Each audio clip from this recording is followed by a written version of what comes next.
अगर आपका ब्रेकअप हो जाए कुछ भी रीजन से, छोटा ही रीजन ही क्यों ना हो जाए, आपके पास आपको उसके पास वापस नहीं जाना चाहिए, बिल्कुल भी नहीं जाना चाहिए। अपना सेल्फ रिस्पेक्ट रखिए, आप एक जीवा हो। ऐसे बोल बोलकर मैं 2 बार गई हूँ, इसीलिए मैं बता रही हूँ नहीं जाना चाहिए, क्योंकि बहुत गंदा एम्बेरसमेंट होता है। मेरा हो गया था, उसने कहा कि you are not my type from the start. So बड़वे, अगर मैं आपकी टाइप की नहीं थी तो आप क्या कर रहे थे? लैब एक्सपेरिमेंट कर रहे थे? अगर ठीक हुआ तो हुआ, नहीं हुआ तो नहीं हुआ। अपना टाइप होना चाहिए था ना। बहुत बढ़िया रेल थी नहीं है, लेकिन ठीक है, ब्रेकअप के बाद दर्द तो होता ही है, राइट? तुम्हें भी हुआ होगा, मुझे भी हुआ था एक बार की टाइम है, ठीक है, सबको होता है। क्योंकि सबसे मेन प्रॉब्लम क्या आती है पता है? हमारे दिमाग में जो एक्सपेक्टेशंस क्रिएट हो जाती है, हम उसके साथ फ्यूचर देखने लगते हैं, हम उसके साथ जिंदगी देख ली होती है यार, कि यार हमारी शादी हो जाएगी, शादी के बाद तू ऐसे रहेगी, मैं ऐसे रहूंगा तेरे साथ, मुझे ये मजा आएगा, मुझे वो मजा आएंगे, ऐसे ऐसे करेंगे, रोज अलग अलग नया नया कुछ ट्राई करेंगे, चिल वाह। तो ये सारी जब एक्सपेक्टेशंस की वाट लग जाती है तब गांड तो फटेगी ना, तब उसके बारे में याद तो आएगी ना। एंड उस टाइम पे ना हमारे ये जो दिमाग है ना वो भी हमारे साथ बहुत ज्यादा खेल खेलता है। कैसे खेल खेलेगा पता है? वो ऐसे खेल खेलेगा कि हमें उसकी अच्छी अच्छी बातें ही याद आएगी। हम भूल चुके होंगे वो रीजन जिसकी वजह से आज हमारा ब्रेकअप हुआ है, सारी चीजें हम भूल जाएंगे। क्यों? क्योंकि सारी चीजें मैटर ही नहीं करती यार, मैटर बस यही करता है कि वो बंदी ने मुझे छोड़ दिया, एंड वो बंदी ने मुझे छोड़ दिया ना तो मुझे बस वो बंदी चाहिए अब मेरी लाइफ में, मुझे और कुछ नहीं चाहिए, मुझे बस वो बंदी चाहिए। मेरे गोल्स मैटर नहीं करते, मेरी फैमिली मैटर नहीं करती, पैसे नहीं चाहिए, मुझे कुछ भी नहीं चाहिए, मुझे बस वो बंदी चाहिए। ऐसी माइंडसेट बन जाती है हमारी। एंड ये है ना, ये सेल्फ सैबोटेजिंग मेंटालिटी है। मतलब हम है ना एक कुल्हाड़ी ले ली और हम खुद अपने पैर पे मार रहे हैं। क्यों पता है? क्योंकि हमें कुछ दिख ही नहीं रहा, हमें बस यही दिख रहा है कि वो बंदी हमारी लाइफ में नहीं है, इसके अलावा हमें और कुछ भी नहीं दिख रहा। तो हाँ, ये बहुत ज्यादा दर्दनायक है, उसमें कोई डाउट है ही नहीं, बहुत ज्यादा बेकार फीलिंग है, इमोशनली बहुत ज्यादा डाउन फील करते हैं हम, जरा भी मजा नहीं आता, जीवन में ही मजा नहीं आता, ऐसा ही सोचते हैं बार बार कि क्यों जिंदा है हम, अगर वो बंदी हमारी लाइफ में नहीं आ रही तो क्यों जिंदा है हम, इतना ज्यादा हम खराब सोचते हैं। एंड ऐसा ही सेम एक बंदा सोच रहा था जिसने मेरा अभी रिसेंटली एक 1-on-1 सेशन बुक किया था।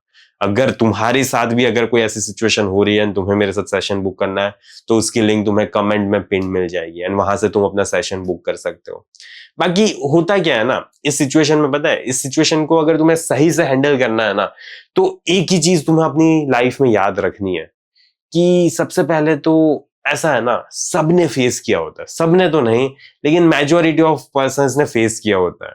ओके, एंड देखो अब कि हर एक की का है ना अटैचमेंट स्टाइल अलग होता है, मे बी इसको थोड़ा जल्दी बाहर आ जाएगा, ये थोड़ा कम जल्दी बाहर आएगा, ठीक है, सबके साथ ऐसा होता है, सबको टाइम लगता है, एंड सबका अलग अलग टाइम होता है। अब वो तुम्हारे ऊपर डिपेंड करता है कि तुम अपनी लाइफ में अपने आप को कितनी प्रायोरिटी देते हो। अगर तुम अपने आप को ज्यादा प्रायोरिटी दोगे ना तो तुम इस सिचुएशन में से जल्दी बाहर आ पाओगे। लेकिन कुछ बंदे क्या सोचते हैं पता है? कुछ बंदे ये सोचते हैं कि अरे यार वो बंदी रियली में अकेली क्या करेगी, ठीक है, अभी तक मैं उसका ध्यान रख रहा था, मैं ये कर रहा था उसके लिए, इसीलिए वो जिंदा थी, इसीलिए वो सांस ले रही थी, बाकी अब तो मैं रहूंगा ही नहीं उसकी लाइफ में, सारी चीजें कैसे करेगी वो, ठीक है, कोई नहीं यार, मैं उसका बस फ्रेंड बन के रहता हूँ, उसको सपोर्ट करूंगा, उसके लिए सब कुछ करूंगा मैं, कमिटमेंट ना करे, रिलेशनशिप में ना आए तो क्या फर्क पड़ता है, ठीक है, मेरी है जरूरत है उसको यार, मेरे बिना रियल में वो जी नहीं पाएगी, ठीक है, तो कोई दिक्कत नहीं यार, रिलेशनशिप में नहीं आए कोई दिक्कत नहीं, कमिटमेंट ना दे कोई दिक्कत नहीं है, ब्रेकअप हो गया कोई दिक्कत नहीं है, लेकिन फ्रेंड्स बन के तो रह सकते हैं ना। आजकल हम सभी लोगों को ये फ्रेंड वाली सिचुएशन में बहुत ज्यादा घुसा दिया जाता है। एंड हम भी क्या करते हैं पता है, हम भी कभी कभी है ना ऐसा सोचते हैं, हाँ ठीक है यार, फ्रेंड बन के रहने में क्या ही दिक्कत है, लड़की ने इतना कन्विंस कर लिया होगा तुम्हें, एंड तुम भी कन्विंस हो जाओगे, क्योंकि तुम्हें भी कहीं ना कहीं एक होप आएगी ना इससे कि अगर तुम फ्रेंड्स हो अभी तो बाद में कुछ हो सकता है, ठीक है, बाद में कुछ होगा, एंड यही होप की वजह से तुम वापस उसके फ्रेंड बनोगे। एंड ये मेंटालिटी पता है क्या है? अगेन सेल्फ सैबोटेजिंग मेंटालिटी, तुम खुद अपनी जिंदगी की वाट लगा रहे हो, वाट। ओके, तो सबसे पहला है ना एक ही चीज तुम्हें करनी है, सारी जगह पे उससे को ब्लॉक कर दो। Okay, whichever social media you are watching her, just unfollow her, block her, mute her, whatever you want to do, just do her, do it. Okay, and कभी भी उसकी प्रोफाइल, उसकी photo, कभी भी कुछ भी तुम्हारे सामने नहीं आना चाहिए, बिकॉज अगर सामने आएगा ना तो बार बार तुम याद करते रहोगे। तो सबसे पहला स्टेप यही होता है कि वो सबसे पहले तो तुम्हें दिखे नहीं, ओके। एंड फिर अभी भी तुम्हें उसके ख्याल आएंगे, तो ख्याल आएंगे तो उसके साथ तो रहना पड़ेगा। क्यों? क्योंकि इतनी टाइम बात की है तुमने, इतना ज्यादा अटैच हो गए हो, इतनी ज्यादा फीलिंग्स एक दूसरे के साथ एंगेज की है, तो याद तो आना नॉर्मल है ना यार। याद तो आएगी, उस याद के साथ हमें जीना ही सीखना पड़ता है। एंड ये चीज याद रखना, आज थोड़ी ज्यादा याद आ रही है ना, कल थोड़ी कम आएगी, कल थोड़ी कम आएगी। एंड फिर एक टाइम आएगा जब ये सारी यादें खत्म हो जाएगी, ओके, सारी यादें खत्म हो जाएगी। एंड बिलीव मी मेरे भाई, ये टाइम है ना, पास हो जाता है, ओके।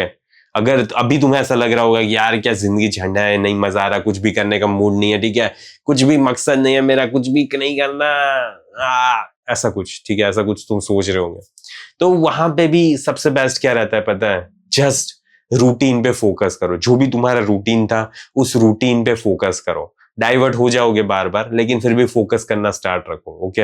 एंड एक टाइम आएगा जब तुम बाहर निकल जाओगे, क्योंकि टाइम ही इसकी दवाई है। तो बस ये सारी चीजें करना। एंड अगर तुम्हें ऐसा चाहिए कि तुम मेरे साथ बात करो पर्सनली, एंड सारी चीजें ऑब्वियसली प्राइवेट रहेगी, तो इसकी लिंक तुम्हें कमेंट में पिन मिल जाएगी, ओके। एंड मुझे आशा है कि तुम इस स्टेज में है ना इतना ज्यादा सीरियस नहीं हो जाओगे, इतना ज्यादा सेल्फ सैबोटेजिंग नहीं हो जाओगे। एंड प्लीज बार बार बेकार सी चीजें मत सोचने लगना, ओके।